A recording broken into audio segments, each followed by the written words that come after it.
Good evening. I'm Carol Olson Day of the New York Times, and I'm delighted to welcome you to this exciting Times Talks.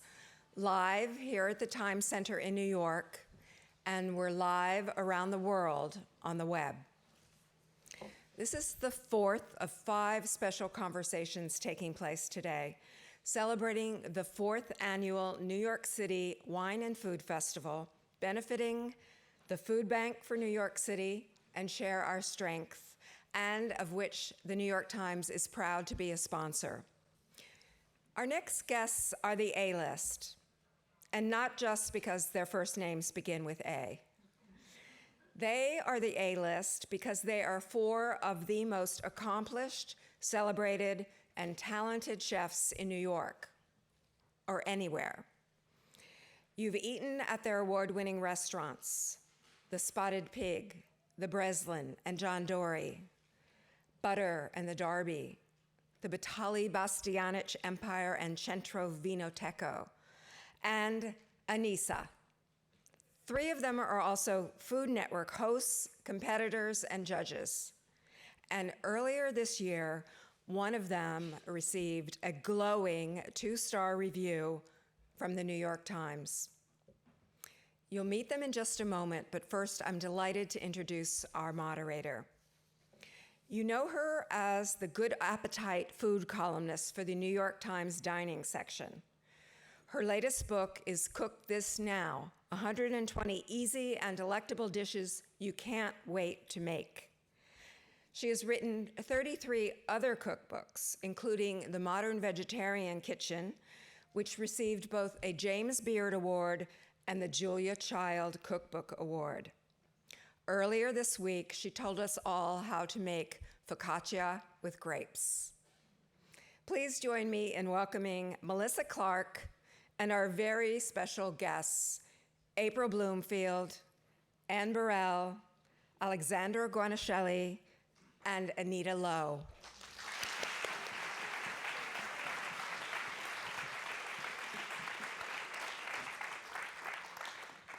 Hi, everybody. Thank you.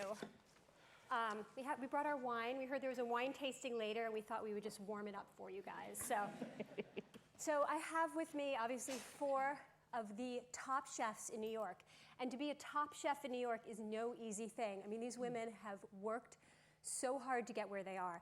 And so the first question that I want to ask all of you is, you guys have, this is a notoriously competitive profession, and you each had a very unique path to get to the top of that profession.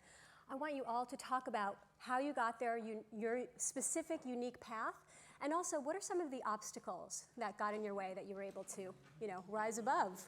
This is an hour, right? I want the short version. Are we in therapy? People want to know how to do what you guys do. It's not easy. So give us a short version. Okay. Let's start. Okay. All right, Anne, start with you.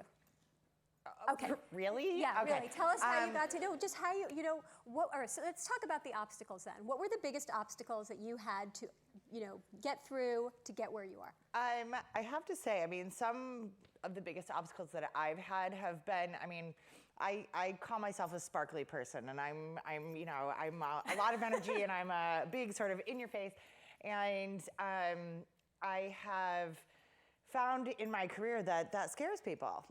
So it's these, as I get older, more mature maybe, I sort of have helped sort of figured out how to lasso that and use it to my benefit rather than just like charging through everything and I'm gonna do this. And it scares people. And I've always said, the opposite of a sparkly person is mediocrity. And mediocre people are scared and intimidated by people like me. And I have known from the beginning that all I have to fall back on is my career. I believe in me, and it doesn't matter how many times I got knocked down, I always believed in me. So I was like, no, I will get there. That's so fun. I I'm still crying. You wouldn't think that a sparkly personality would be something that would be against you, but I know what you mean. You're out bigger than life, right? It's hard. I mean, people like, because people don't know what to do with it. And they Right. don't, like sometimes I don't know what to do with it. Put it on television. Yes, put it on television. And so, like I have a book coming out in next week, and as I was reading the book, it's my whole story, and I was like, this is just validation for everybody who said, no, you're bad, you're wrong, you can't do it, like you're fired. It's just like, it's like, no, I knew that I was on a right path, and I was just like, here I am, and this is what I have to offer. This is me, and my voice is food, and my hair. That's my. And what about Alex? Okay. Don't pass me the potato. I want to start by saying that you can call me mediocre because she scared the Jesus out of me. Really? The first time We you guys were- met? no, Because this you was- were really good friends. Well, we didn't used to be. Really? No. Do tell. We're going off script here, but let's go with it. We used to teach together at a culinary school. For years. For years, and we would look across the hall at each other like, like, I don't know why. We never knew each other. We never We never spoke. but we hated each other. Beyond. Like, and then you would be like, oh yeah, I took a really great class with Chef Guanciale, and I'm like, ew, I don't want to know about it. Oh, let's try Chef Burrell's recipe today. Oh, really? So how were you able to get past, Anne's sparkliness to, No, I think, the other thing is our industry is very small. And I think we had all the same friends. And so they'd say, oh, you guys would be like sisters together if you just knew each other. And we're like, yeah, whatever. We'd be at a party with 5 people, and it's like, happy birthday to you. And we'd be both like looking at opposite walls. What the hell are you doing here? So is Anne one of your big obstacles that you had to get over in your No, career? No. What I wanted to say is I, too, have matured because she thought I was an evil witch. And I thought she was really thought she was a Satan. witch. I thought you were an evil.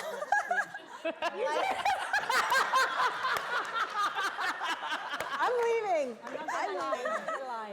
Okay, That's because I stole vegetables from you, did, right? yeah. Oh, Jesus. I have a How story did I end about up in the Alex. hot seat? Okay, do tell. I was at the farmer's market one day and I was all very romantic, swanning through the market, and I saw these lovely fava beans, and I'm like, oh, I'm picking each one separately, and along comes Alex, and she's just like, I ended up with like 2 beans, and I was like, okay. So that's a good obstacle that you had to overcome was Alex, yeah. shoppers like Alex at the farmer's I'm market. really sorry. But Alex, tell us how you got to where you are. What are some of the obstacles? What was your path? I'm my worst enemy. So Is that I've it? talked So- about how maybe they're enemies, but definitely I think I just graduated from college and I didn't really like anything or anybody. That's tough. Good start. Yeah, that's tough. And yeah, ready to ripping, ready to go. Just started cooking and really was pretty bad at it, actually, quite frankly. Didn't you grow up cooking though? Did not, Really? does not matter. And people always say that. You sat by the hearth and you made gnocchi with your grandmother. Okay, Yeah. but I can't flip 10 steaks at the same time. Right. So worked in a restaurant in New York and then went to France for a really long time and got immersed in another language and another culture. And that was very painful. And Most people come back from Europe and they're like, no, it was so romantic and it was so beautiful and amazing. And you're like, it was painful. I know. Is that Debbie Downer? Is she Yeah, here? totally. She's here. She's here. didn't you run a kitchen with 10 young male chefs right under you and you were the head? Totally. And it was like Was that unbelievable. one of the biggest obstacles? Was that really something? Are you trying to get a little gender question in here? No gender questions. We're not doing Because I've had a lot of therapy. I can hear you. Yeah, I did, yeah. But maybe the language, the culture, and the age difference were the biggest barriers. But I kind of learned a craft, and I learned it in a basement in a very unromantic way, peeling vegetables for a really long time. And a lot of us, I think, did that. And that's how we learned our craft, which is a little there bit another different. way? That's what cooking Yeah. is. I mean, everyone's like, oh, it's so glamorous to be a chef. And I'm like, really? You know, like I'm wheeling around, you know, like I'm hot, I'm sticking my hands in gross things. Like, you know, I have someone who doesn't speak my language telling me like I can't come to work today because, you know, or the dishwasher doesn't show up or something. I'm like, how people have jumped from that, the reality of it, to thinking it's glamorous is beyond me. Anita, what about you? Was your start glamorous? Because I know you worked in France too, or was it in the basement? Oh yeah, I think that first week cooking was probably the biggest obstacle. Really? Yeah, And just getting through that. Yeah, I started in 1988 during the longest heat wave. It was like a 30-day heat wave. It was like 115 degrees in the kitchen. Oh my God. And, you know. This is in France, or this is in? No, this was at Boulet. Okay. Oh my God. In Tribeca. That's adds where a you layer. started? That Yeah. was your. Yeah. Okay, so baptism by fire. I just wasn't used to, you know, I had gone to like fancy college and I went out and I thought I was going to cook, you know. Like, this is going to be beautiful. I'm going to speak French and all this stuff. And I get there and I'm working like, you know, 70 hours a week on my feet. They don't let you sit down. There's no breaks, and we are in the weeds from the moment we get there. You know, no matter what time you get there, you're in the weeds. Just because of the culture of the place, or? Yeah, it would go chaos. You know, David Boulet's Chaotic. mantra was chaos equals quality. So, Okay. you know, I mean, That's a new one to me, but. yeah. So And then, but you survived that first week, and then after that, it was kind of. yeah, I survived. I was getting heat sick every evening, and you know, my calves were killing me. I just wasn't, and you know, just. And what made you stick it out? I think it was those little scallops that were moving around the edges when we were cutting them. You know. God, yeah. You know, and then you tasted them, and it was just like, oh my God, this is the sea. Yeah. Yeah, and these little tomatoes, you know, no, you didn't see those. Yeah, he was getting, yeah, he was a locavore from the very beginning. You know, he was getting farmers to grow things for him. We had these little tiny pear tomatoes. You know, no one had those back then. And you know, he's like, this was picked this morning. Rick Bishop. Yeah, it was just beautiful. And so you were just, the love of the food kept you there, kept you. April, what about you? I think my biggest obstacle was myself. I think. All of you, my God. Yeah, I think just my mind frame. I was very ambitious. I knew that I wanted to push myself, but I didn't ever, at one stage, until probably 8 years ago, realize that I was good enough. Actually, it was probably a little bit before that. So it took me a long time to kind of like work through my negative, I'm not good enough, and that kind of drove me to be more passionate and have more fire in my belly. Just try and be the best that I can possibly be. And so it took me many years actually to get to that stage. And I almost gave up cooking just before I started the River Cafe actually. And they really kind of saved my career because they really just, it was a wonderful place to work, yeah. Did they know that you were on the verge of giving it up? No, I'm quite, I keep myself to myself, so I just kind of work through it. And there was a point there where I was like, this is what I want to do. This place is amazing. The food's amazing. Rose Gray and Ruthie Rogers were amazing. They were like mothers, and they were very nurturing. And so that really kind of pulled me through. And at the end of that, I got this opportunity to come to New York, and it was like, okay, this is what I want. And you felt ready. You didn't. And I felt ready, yeah. But it took me, it took me a long time. Yeah. Actually, which brings me to another question I wanted to ask all of you. Your big break. Was there one point in your career that just sort of saved it or propelled you to the next level? I might be waiting. Oh yeah, I don't think so. Waiting for I that. don't think so. How many television shows are you on? I don't think so. Yeah. Right? Yeah. That's an interesting measure of success. We'll get to that another day.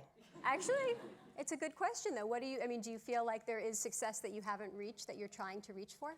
Forever. I think no matter what happens, I will always feel that way. And I think probably there's some of that quivering in all our veins. I think that we're all very different and very driven people and driven by the same things. And a couple of them have been enunciated by other people, and I didn't know that they were in such critical inspiration for me as well. One of them is ingredients. Mm-hmm. I get a little nutty when I see the fava beans. I get to the green market and it's like, you know, I start palpitating and, you know. You get these Grabbing. swelly eyes. And people are like, hey, it's so good to see you. And I'm like, hello. Get out of my way. You're standing in front of the fathers. The other thing is when someone believes in you at the right moment, Yeah. when you really need it, you didn't know you need it, and you weren't looking for it. Somebody taps you on the shoulder and says something, you know, and for me, that was Guy Savoy in Paris. I mean, I was there, I was all these dudes. They're like, not only a girl, but you're also American, which is way worse. Yeah. And they were like, all the fish in America's frozen, right? Everything, always. And I was like, yes, everything's frozen all the time. We don't eat anything that's not fried. I mean, when you don't get enough sleep and you don't drink water, that's the kind of answers you get. And they were like, really? So was that the moment? Was that the break, working with Guy Savoy? Totally. I dropped and burned myself. I burned everything. I broke plates. And he was like, you can do it, girl. Wow, that's amazing. But in French, it's a lot more elegant. What about you, Anita? What was your big break? Was it opening in Nisa? Was it the review? Well, no. We did pretty well in Anissa for the first 2 years, and then we had a falling off in customers. I don't know what brought that back. Yeah, I guess filming Iron Chef was very helpful for that. And then getting the food Our and wine. first loss, by the way. Look at all this. What a web up here. I know, right? April, I understand talk this it out. part of I the stage now. Okay, battle mushroom. So it was. And we were clearly outcooked by Anita. Yes, we were. And that was like the one time that even Mario was like, no, we deserve to lose. And so that And was for it. Mario to say that, huge. So Iron Chef. I don't know. You know, there's always little steps along the way. Yeah, and again, there's always more. What about you, Anne? Big break. Was it working with Mario? Was it? Well, I mean, weirdly, when I got the job at the Italian Wine Merchants, which is where I worked for Mario, I answered an ad in the New York Times. No. Yes. Wow. I answered an ad in the New York Times, and Mario's managing partner of the wine store hired me. And it wasn't until a month later that I actually met Mario. And he came in, he was talking about, you know, the space and the Sala Maria and all this kind of stuff. And, you know, he's talking, and I'm just looking, I'm like, whoa, it's Molto. And then, you know, we sit down at a little table there, and he's like, okay, do you have any questions for me? And I was like, yes. Can you get me REM tickets? Did you really say that? Yes, That's I amazing. did. I was like, he's either going to love me or hate me for this, but I'm a huge fan. So, you know, I think he ended up. Did he get you REM tickets? He did. Oh my God. Yes, and then a couple years later, I danced on the big table cutting board up there at the when you REM did the Christmas pool. party. Yes, I danced with Michael Stipe, and as I'm jumping up there, I remember going, Morimoto would think this is terrible. Because it was like during that whole Morimoto Bobby Flay cutting board thing, and I was like, I don't care, it's Michael Stipe. And we danced to, you know, Teenage Wasteland by the Who, and I was like, I felt like a rock star. And Beginning of the rock star. but so, I mean, that's how I met Mario. And a few months later, I was sitting at my desk, and I got a phone call from Molto, and he said, hey, Banan, he always calls me Banan. Hey, Banan, you want to do Iron Chef with me? And I was like, what? He's like, you want to go to LA to film Iron Chef with me? And I was like, hung up the phone, and I screamed. I was like, ah! And people thought I was hurt. I think he'd come flying back to my office. They're like, what happened? I'm like, what? I was like, so, you know, we did it. We battled Morimoto in Battle Spiny Lobster. And we won, and Mario said, that's, you know, you're my Iron Chef team forever, me and Mark Ladner. Yeah. What a great team. Cool. What about you, April? Was the big break? Was it meeting Ken? Was it? I think, you know, it's going to be my River Cafe experience. River Yeah, Cafe, it's very dear to my heart, and every time I think of that moment, it's like, you know, it really touches me. But, you know, my other, I suppose, big break would be coming to New York. You know, Jamie Oliver kind of giving, you know, Ken my name, and me coming for an interview and having a whirlwind weekend of food and booze and then flying back to England. You got hit by yeah, Mario. Yeah, exactly. you know, having this whole New York experience, it's a trip every day. I get to meet fabulous people and eat in some of the most fabulous restaurants, and it's an amazing experience. So you fell in love with New York right Oh, away. yeah, You came yeah. in and you were just. Well, first it was the weather, because it's so nice in New York compared to England. Maybe not today, Yeah, right? not today. Way to go Actually, to LA today's now. more like England, but it was the blue skies and just like the farmer's market, and everything's so close, right? Sorry about the follow. It scarred me for life. I'm going to send you a couple cases. Thank you, that's so sweet. But not yeah. now, right? Yeah, Not till not- spring. Yeah. When I have already frantically gotten a bunch of cases, I'll send you a couple. I'm a hoarder. The big love. Okay, you know, actually, I wanted to talk a little bit about TV because obviously some of you do it, some of you don't. So, Anita, what is your relationship with the limelight? You know, you were on Iron Chef, you were a hit, you won. Do you like doing TV? What do you think? You sort of like it? Do you have to do it? Do you have to do it to succeed? Yeah, I think it is. I think it's part of the job. Is it something you know, I don't think I'm a television personality, and it's difficult for me. It's definitely difficult for me, but I understand its value. Sometimes I hate it. Yeah. What's But the worst it's part? not so bad, yeah. Is it is it the pressure of having to perform, or is it just being away from the restaurant? And what's the worst part of it for you? Well, it's just having that moment frozen in time for like lots of people to see, and you know, can you be articulate at any given moment? You know, I get tired. You know, I get shy. You know, it's not necessarily that comes not necessarily something that comes naturally to me. So. And what's the best part of it, though? Is it the filled restaurant? Is it the Yeah, it's a filled restaurant. I mean, a lot of the stuff. They do kick some ass. Well, I don't want to say anything right now, but yeah. I'm almost over it. It was only like, what, 8 years ago, but I'm almost over it. You're going to be over it by the time you leave here. I mean, I lose sleep over it only, you know, a couple times a month. But what do you all think? I mean, do you think do you have to do TV these days to be, I mean, you said it's part of the job. Is it really part of the job? I mean, is this something that all new chefs who are just starting out should know, you know, really you've got to be on TV to make it, or not necessarily? I feel like it's a really common misconception of people that they go to culinary school saying, I'm going to be on TV.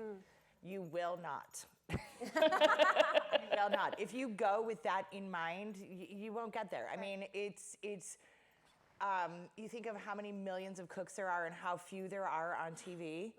And it just, you know, and the thing is also what people forget about being on TV, that it is entirely a double-edged sword. So that if you succeed very publicly, but if you fail, you also fail very publicly, and that can hurt you as well. So, you know, it can be great or it can totally suck. Right. And it's, you know, but it's just the nature of the beast. And, you know, people forget that when you go to culinary school, it is about the work. Yeah. It is about the hard work. There is no shortcut for experience. There is no shortcut for cooking skills and techniques and all that kind of stuff. If you are going to culinary school to get on TV, check right out right now. Just stop it. You know, you need to go to be a cook to learn how. Do you hear that?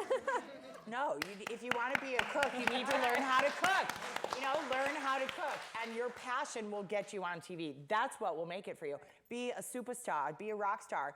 That's what will get you on TV. Not, I want to fake it. Right. No, there's too many fakes already on TV. Okay, well, let's talk about that for a second. Let's Hi, talk I'm about Amber that Rowan. for I'm a second. Tell You us don't how have you to feel. answer this. Alex, you can answer this one at the beginning anyway. So obviously, you all are serious chefs. You know, you've gone to school, you've worked in kitchens. There are some people on TV who maybe who aren't as professional and serious chefs as you are, but yet they have cooking shows, they have great success, and people love them. What do you think about that? Yes, you. Are you describing me? No, because you're a serious No, I'm chef, teasing. obviously. I'm just Miss joking Geese around. Savoy. Halfway. told you that you wanted to be a chef? I'm not a chef, but I play one on TV. I don't know. I got to be honest. There was no food television other than PBS when I started cooking, so it wasn't an option. And honestly, I don't know if I started cooking now what I would want my goal to be. I only know that I really liked the solitude of cooking and that I felt really at peace. It kind of calmed my nerves to have all that stuff boiling away. It just sort of felt like I boiled away less inside watching all that stuff cook. It's like almost like a lullaby for me. And that's why I chose cooking. It's the only reason. Anything else is just fluff that I say to sound more sophisticated than I actually am. And television is something that found me. I mean, they were like, you want to do Food Network Challenge? AKA, do you want to make a complete ass out of yourself with 3 other people in a competition about Thanksgiving? And I was like, sure. Who can pass up an opportunity like that? But I have, as you say, it's sealed forever in, like they air it sometimes. And my hair is like bright red. It looks like I dumped dye on my, like red food coloring on my hair and it didn't quite get to the roots. Oh, God. It's a real class act, fantastic.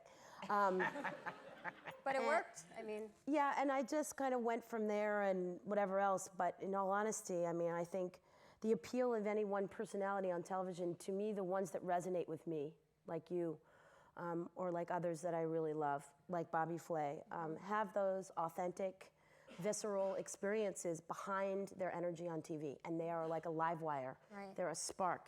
There's electricity through the body, and I feel electrified watching because they have that cooking and that mojo.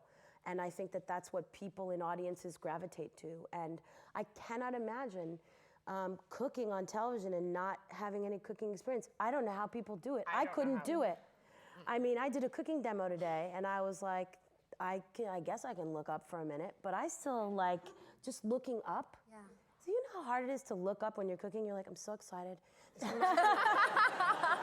My grandfather's first time when he said hello to me in the yard and we were picking flowers and we saw asparagus and the sun rose and here's this asparagus salad. Meanwhile, the asparagus is burned because I'm talking about my grandfather.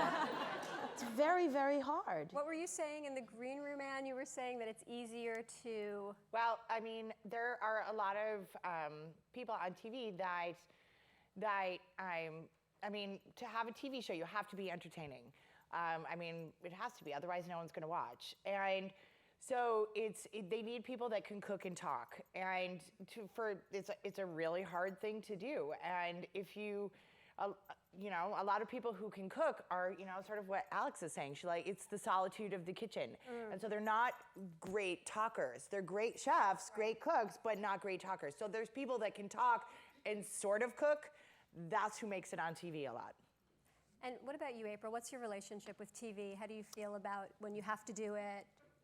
Is it horribly painful? Is it? I find it uncomfortable. I was uncomfortable earlier, but I feel good now. It's always hard. It's always hard at the beginning, but I like it. I like doing it. I like the technical aspect of it, and I like to learn, and I want to progress. And so, like, when they tell me to turn the spoon to the camera, like, I really want to just remember that. Like, I want to do it well, and yeah, I enjoy it. But I do get nervous, Yeah. It's out of my realm and out of my comfort zone, and sometimes it's good to step out of your comfort zone. And I do appreciate sorry, I've gone blank. It helps the business. It does help that, and it kind of draws people to your restaurant, like Top Chef, brings people to Anissa. Yeah, I do like it. Switching gears a little bit, I want to talk about how family has influenced all of you, because I know we all talk about, anyone who really loves food, I think a lot of people start out loving food from your family, or not, or you discover it later. But it's either you're rebelling against your family's food, or you are, trying to take it in and to make it part of you. How has family affected your career and your cooking? It's Anita. Well, yeah, clearly my family has played a big role in my cuisine. And when I say family, I mean extended family as well. I think I grew up in a very multicultural family. My mother was from Malaysia. but she was Chinese. I grew up mostly with my stepfather, who was white, but his family was German. And they both worked, so I had many nannies, one of which the one that stayed with us longest was Hungarian, and we had various African-American nannies. I know, that's a lot of. Yeah, so, these are the cuisines that I grew up with. I feel just as strongly about chicken paprikash as I do about, soup dumplings. So, I didn't know that. Do you make a mean strudel? I don't. But a good I chicken wish I paprikash. did.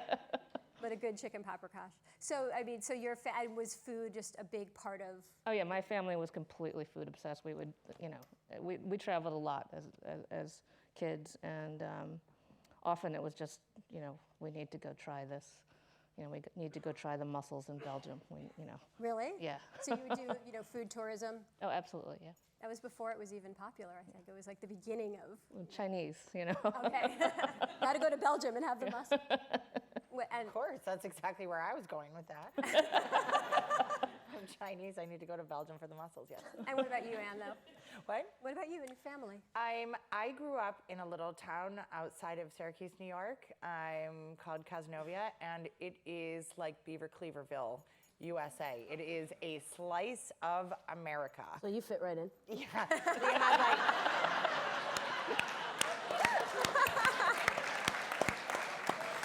Yes, it was the town that you could go on vacation and leave your house unlocked for 2 weeks, but if you were doing anything bad, it would be like I was in high school, and then I'd be like outside, under a tree smoking cigarettes, and then the phone tree would start, that bad Amber Road.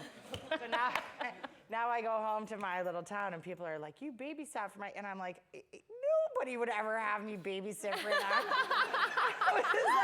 That was like my sister, and like, no, that was you. You were always so full of life and colorful. And I'm like, oh, is that what we call it now that we're successful? If it wasn't, you'd just be a big freaking loser. Yeah, no. I grew up with no ethnicity, zero. And like American. But my mother was, we had one black family, one Jewish family. Jane Rubenstein's mom brought her electric frying pan to my class when I was in second grade and made potato pancakes to tell us about Hanukkah. And I was like, 8 days of Christmas and potato pancakes? I want to be Jewish! So funny.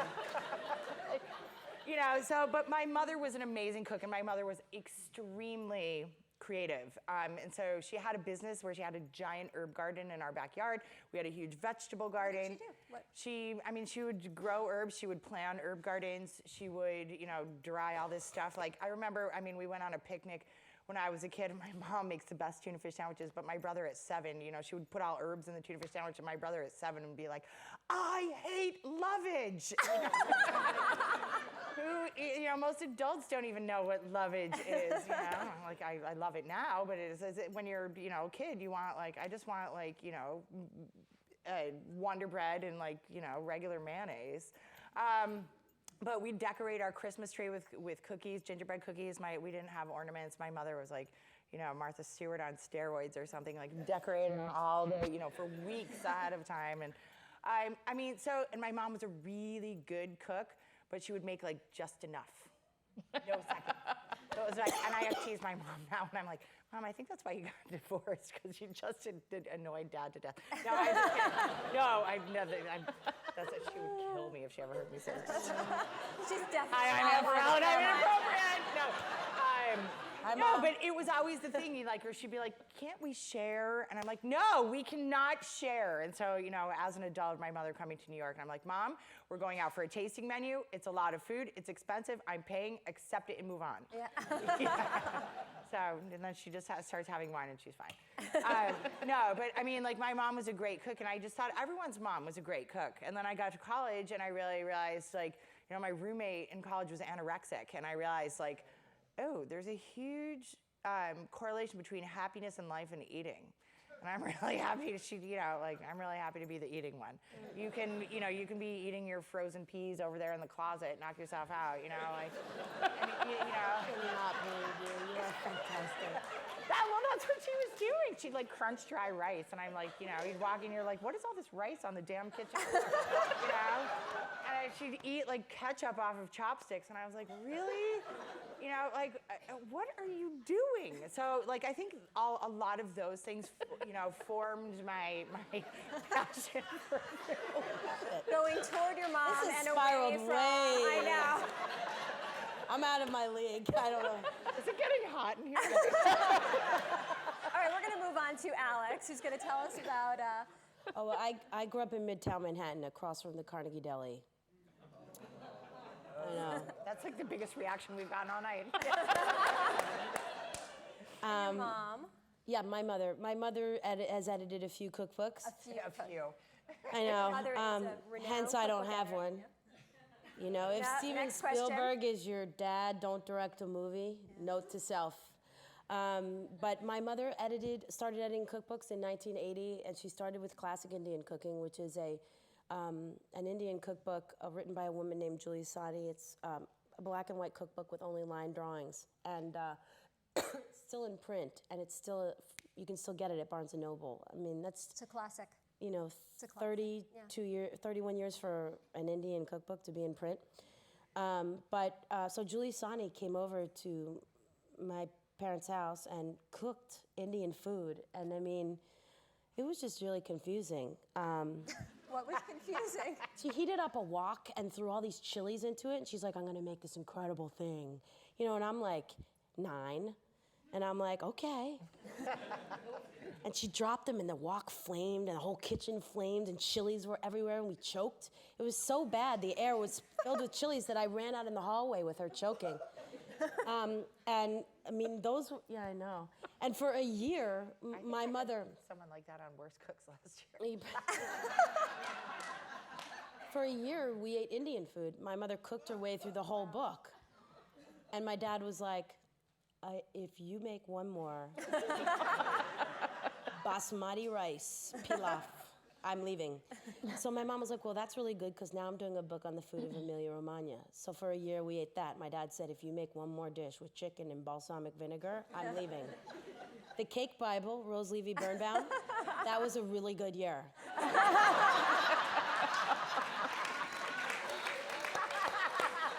not kidding. My mom would spend all day making this cake. I'm like, what's for dinner? She's like, salad! Salad and this cake that has 80 layers and 40 buttercreams. Food was not emotional in my house, so not to worry. But my dad made the meatballs and the sauce, and my mother made the soufflés. And we had an oven, like a GE, really retro oven that didn't close, and we had to put a chair in front of it. Don't lie, someone out there has that oven right now. And there was a window in the oven, carved in the oven, and I would just stand there like watching things transform. But that was really all eating. But my mom would say, come peel potatoes, come knead bread, come, do the stuff that I don't want to do, and I'll tell you that you're really good at it because I want you to do it, because I don't want to. Don't be good at what you don't want to do, right? Right. And then when I went to college, I just made so many so many cake mixes for my friends. They'd be like, I need a cake for my friend's birthday, so I would get the Betty Crocker mix and make it and be like, I baked this from scratch. I've been up since 5 a.m. I'm exhausted. And I made a lot of lasagna with shoplifted mozzarella cheese. Mozzarella cheese is expensive. And then it just seemed like, if you wear a really flowing skirt, you can fit a lot of mozzarella. Where are you putting those packages? You can't make it up. This feels so true, because it is. There's some people on 110th Street, I owe them a lot of money. Or at least a lot of mozzarella cheese. Yeah. Right? You can give them fava beans, see how that goes over. April's still got the dibs on that one. But I guess I didn't know I wanted to be a chef at all. I never thought about it. I just graduated from college, and I thought, well, I really like the way a kitchen feels, and I like being cut up and burned and never see the light of day. Sounds really good. So let's do this.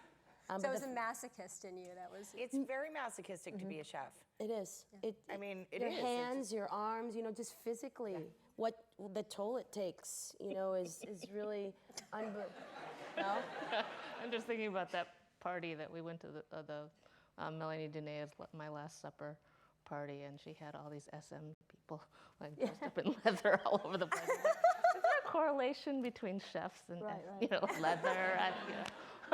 So are the great restaurant party. owners the sadists and the chefs are the masochists? Is that how it works? Bit of both, yeah. I don't think so. Really? I No. don't know. I think the chef secretly always drives the bus. Is that right? Yeah. I do.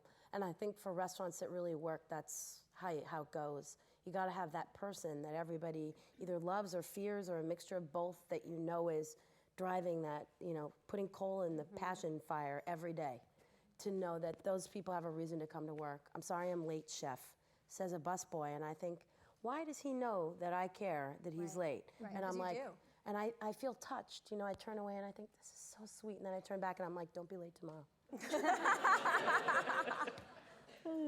What It's a about you, April? persona. Did you grow up in a foodie family? No, not at all. No. Actually, my sister's here tonight from England, and actually, she'll probably laugh at this, but my mum was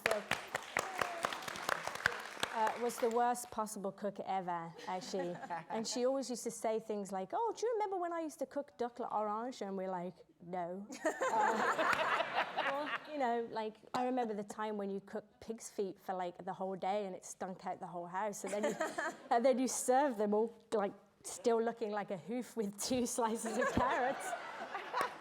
I remember that, Mum. And my dad saying, "Oh, well, let's just get some fish and chips." Yeah, she was the worst, actually.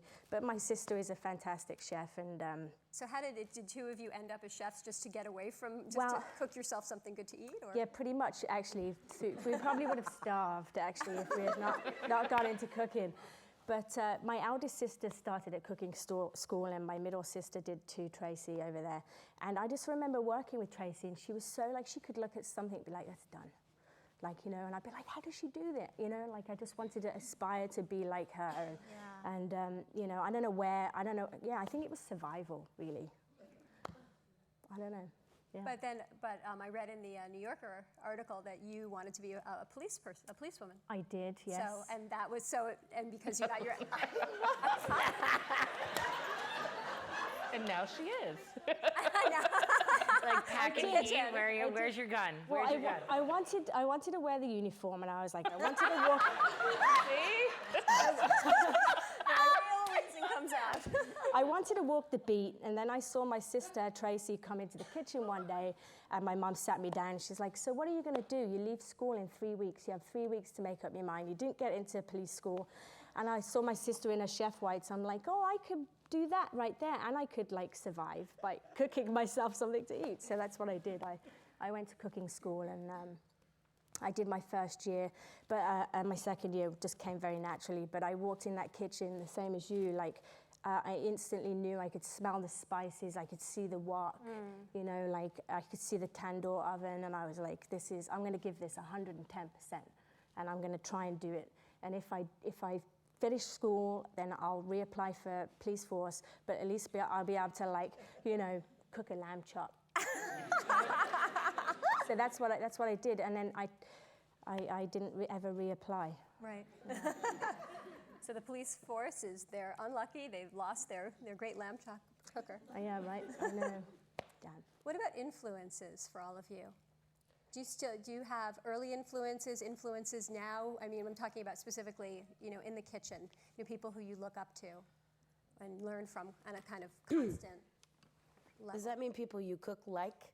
No, not necessarily. Just people who inspire you. People who, when you think about how am I going to do a better job, you think, oh, that person. Someone you look to. Don't you all have a voice, a couple voices? Well, I have many. In your head, yeah. Yeah, in my Yeah, head. exactly. That's exactly it. It's like, Don't do that. yeah. Whose voice is it? Who's telling you not to do that or to do I it don't this know. way? Do you think you have someone's voice? No, it's just. When I was younger, I think I could have given names to that voices. Schizophrenia, maybe? No. For me, it used to be Guy Savoy. I worked for Daniel Ballou. He's pretty hard to erase. That I tape's... love your story. Just will you please Which just one? tell any. I love Alex's Danielle stories, and I love the way that she says that how he says her name.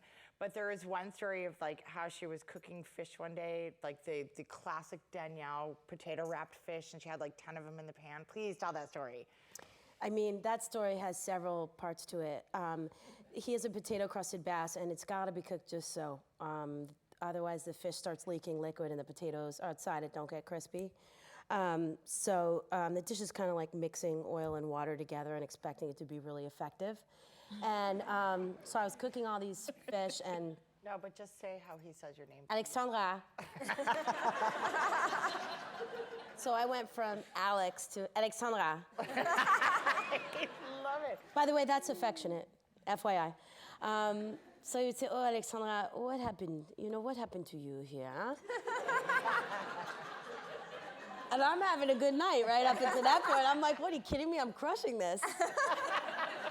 Meanwhile, everything's burning. So that was the first night I worked at Fish Station. I'd been there for like 18 years.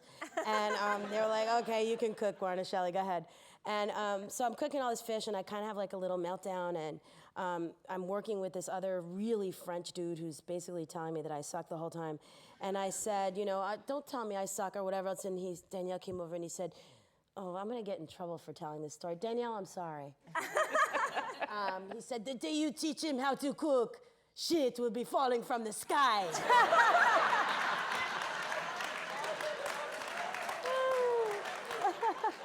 And I said, all right, I mean, noted in the file, in pen. And then he said, I make 2 of you in the toilet every morning. Wow, that's so not the story I thought it was going to be.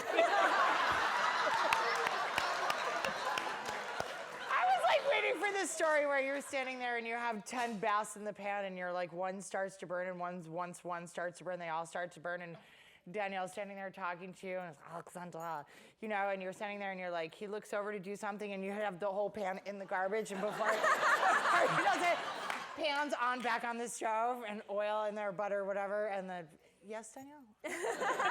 That also happened.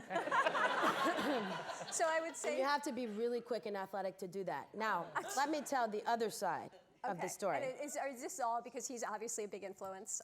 All. Yeah, I mean, let me put it to you this way. This sounds like a horror story. It kind of was. But it was also a really great moment because I was like, he was just trying to know. He was saying, I believe in you. Get the drive in you that I know you have to do this. And I did. And I just kind of got it together, and I cooked all the fish. And he came to me, and he said, at the end of the night, he came over to me so tired, and he said, can you cook me a bass? And I said, of course. I mean, I almost died, right? I mean, is that the best? So I cooked him a bass, and he sat and he ate it. And he said, you know, I eat this dish, and it just takes me back to who I've always been and who I am. I identify this as like a part of me.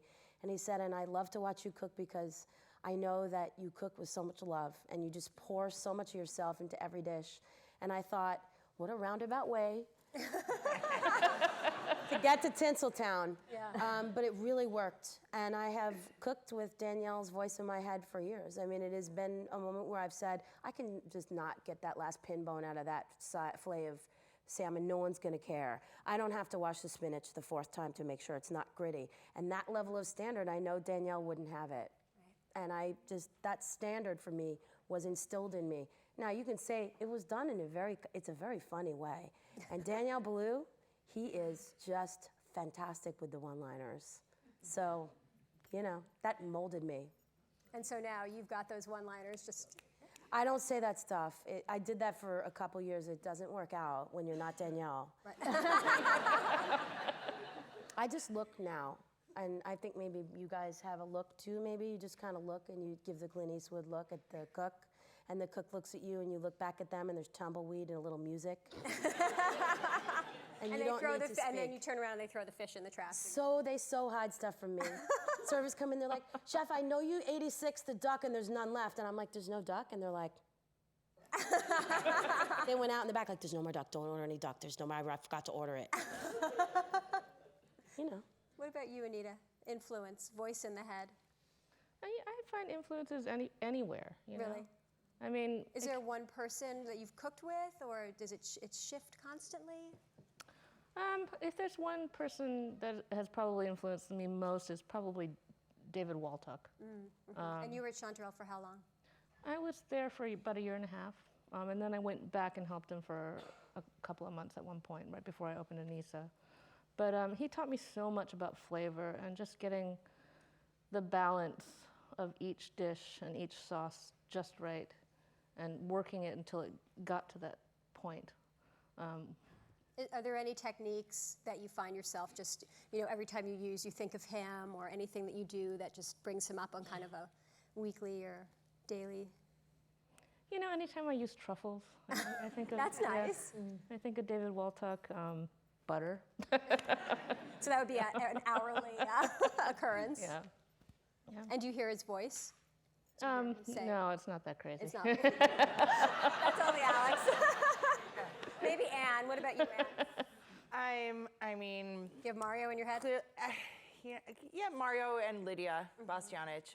To this day, though, Lydia was my first job in New York City, and to this day, if I hear her, if she could come up and say my name, it goes right down my spine like it used to. So how does she say your name? She's like, Anna. And I'm like, oh my God, the first week I ever worked at Philadelphia, I had just moved to New York, and so the first month of working there, the pastry chef and the chef go to Italy for a vacation, Dodo, and I'm so I'm left to kind of run this kitchen, looking at it, and I'm expediting service one night, and I hear from behind me, Anna. She's like, I found these in the garbage, and it was 2 stems, bunch stems of broccoli rabe that someone had taken the tops off and cut right above the twist tie. She's like, I found these in the garbage, and I'm like, oh no, so?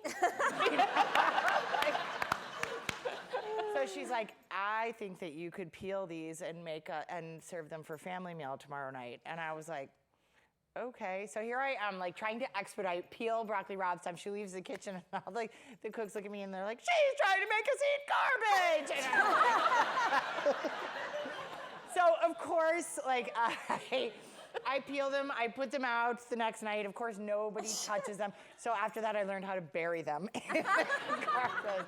I was like, yeah, after that. And every time I see broccoli rabe stems, and every time to this day, I whack the tops of the broccoli rabes and throw those in the garbage. And I'm like, I'm a chef now, I can do this. But I think of her every single time I do that.